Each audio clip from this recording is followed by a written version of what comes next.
Hey guys, Papa Pete back with another pickup video.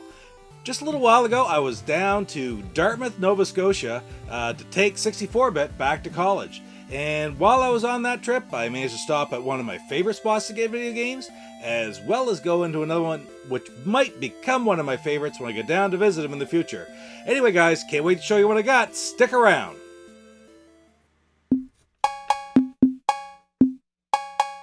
Papa Pete, the old ass gamer.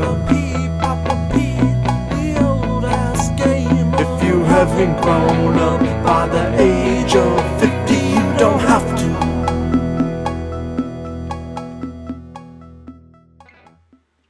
Alright guys, I picked up a lot of really great stuff lately. I'm going to start it off with something to add. Finally, it's been a hard time coming with new stuff, but for my Atari collection. I got another great box game. This one came off of eBay. I'm not finding too much Atari in the wild, but once in a while I really watch eBay auctions to see if I can find games I don't already have complete in the box, because I really want to build that base collection, as well as other subsets like the 20th Century Fox and the M Network, Parker Brothers, etc. I really love collecting those games as well. Oh, and of course, Activision. Anyway, the game that I picked up today is Demons to Diamonds. Demons to Diamonds was a rather late release for the Atari 2600. I think it came out in 1982, and it's actually aimed at 6 to 12-year-olds. That was the marketing, so I can remember back in the day it not being a game that I particularly wanted to pick up. That being said, it's an interesting paddle game, sort of fun. Again, aimed for a younger audience, but still, it's a great thing to have in your collection. It's a low number. I think it's CX2615, so it's one of the lowest numbers that I needed. I don't really understand how their system worked, because some of the older games actually had higher numbers. But anyway, I'm trying to fill in all of those numbers, and I think this was the lowest number I needed. Really happy to have it.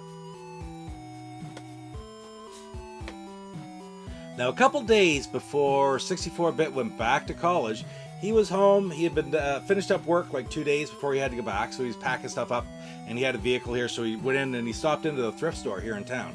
And he gave me a buzz, and he said, pick me up a couple great games. And I was really surprised to find these at the thrift shop. He found me a copy of Harvest Moon Tree of Tranquility and Harvest Moon Animal Parade.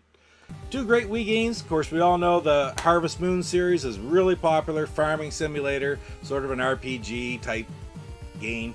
I haven't played too many of them. My daughter really likes these games, but to add on to my Wii collection, I have a fairly small Wii collection, and these are really great additions to find out in the wild like that for probably like $2 a piece. Really happy to have them.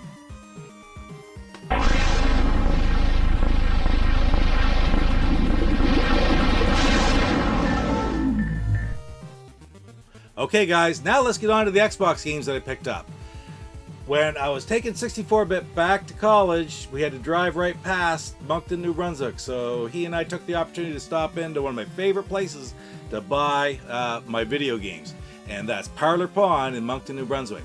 They always have a great selection of $2 Xbox games. They also have a lot of PS2, a lot of the filler, but they're usually in really good shape, and for $2, how do you beat it?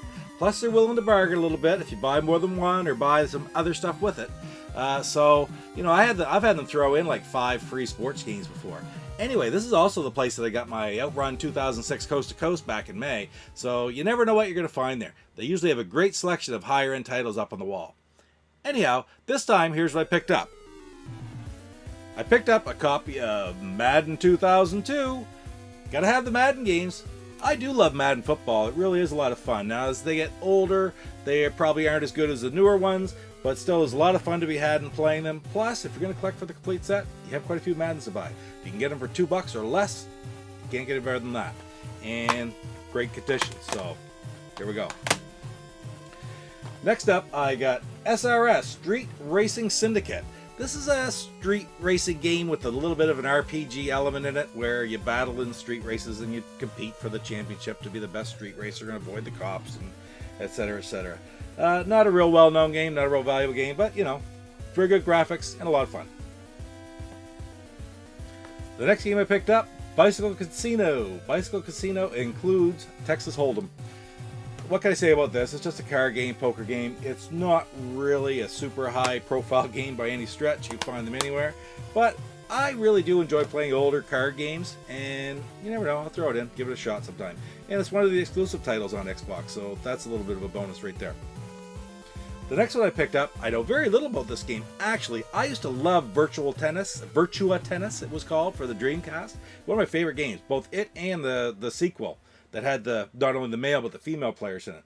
So I was interested to pick up this Tennis Masters series 2003, because it came out a little bit after that. Those are fun games to play. I haven't checked this one out yet, and I can't find a whole lot of information on it, but really happy to have picked it up. The next one I picked up is actually a fairly high rated game. Great Hastings Tournament Paintball Maxed. I don't know a whole lot about this one either, I'm afraid. It's a really good shape. It's typical paint gun type. It's for everyone age 10 and above. So it's obviously not, it's almost like a Call of Duty where you're not killing people. So it doesn't get better than that. This game I've wanted for quite a while. Mecha Saw, exclusive to the Xbox, and a very highly rated game. Typical mech fighting. This one is in beautiful condition with everything in it. I had picked up the sequel, but I hadn't picked up the original. And I'm looking forward to playing this quite a bit more. I played it a little bit. There's been tons of these types of mech games over the years. But this is one of the best ones right here. War games. Tons of war games to the Xbox. Here's another one, Delta Force, Black Hawk Down. Highly rated game, actually. And yet another war game, Kill Switch. Take cover, take aim, take over. Which is, I'm not sure if it's third person or first person right off the top of my head. But anyway, same type of deal. This series I've played a lot of, and I really do enjoy it. Medal of Honor Rising Sun. Along with the Battlefield series and the Call of Duty series, they are more the high profile of that genre. So the Rising Sun one is set in the Pacific, and it's very highly rated actually. It's a sequel like some of the other ones. And again, perfect condition. Even got the original receipt where it was sold.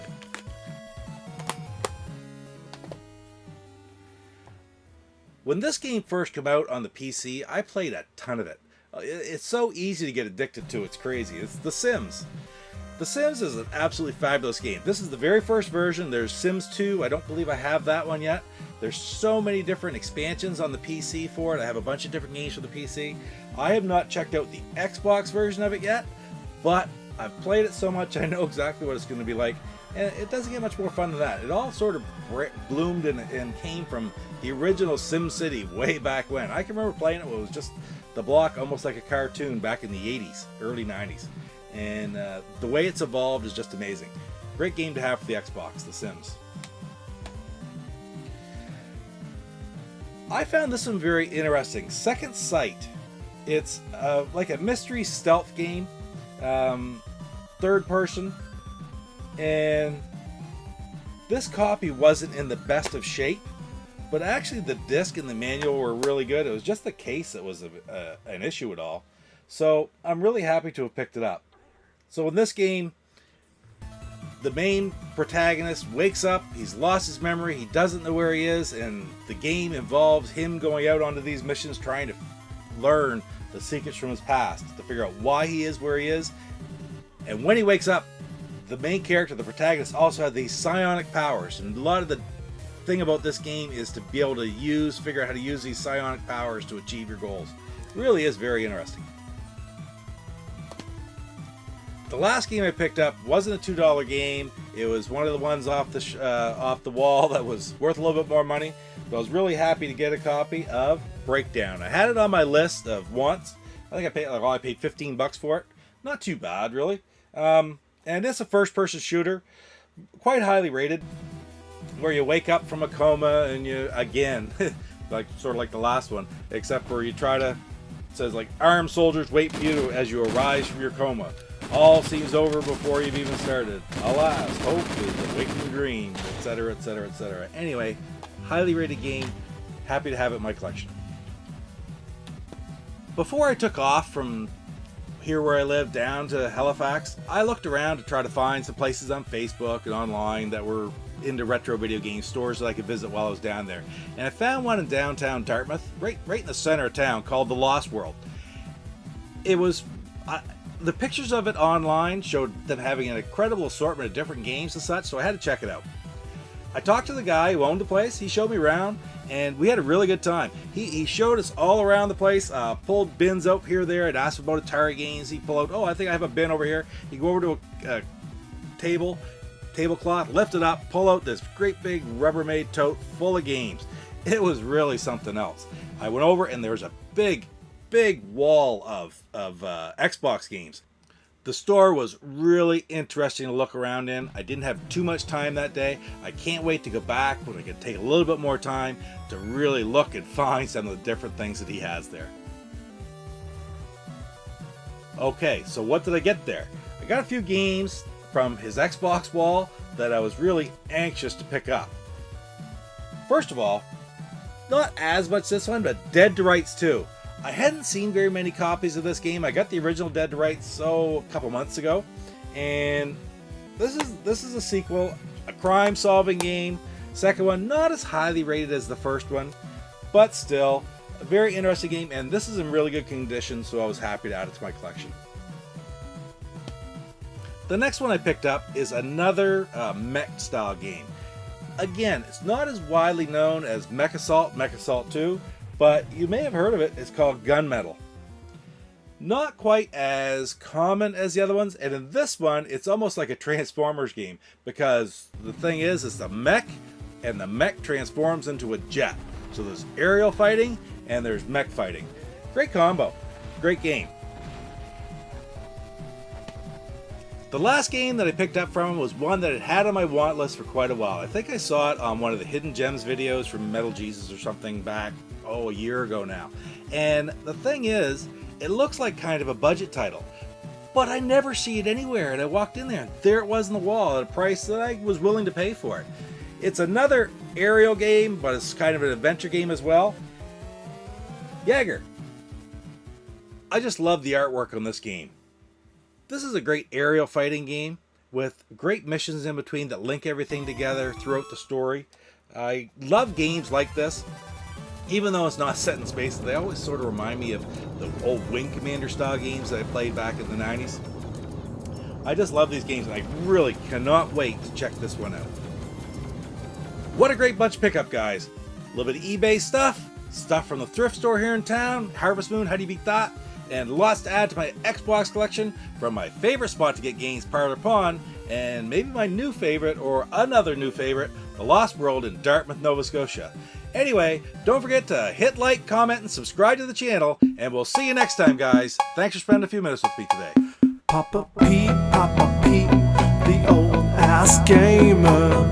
Papa Pete, the old ass gamer. If you haven't grown up by the age of 50, you don't have to. You're watching Papa Pete, the old guy gamer.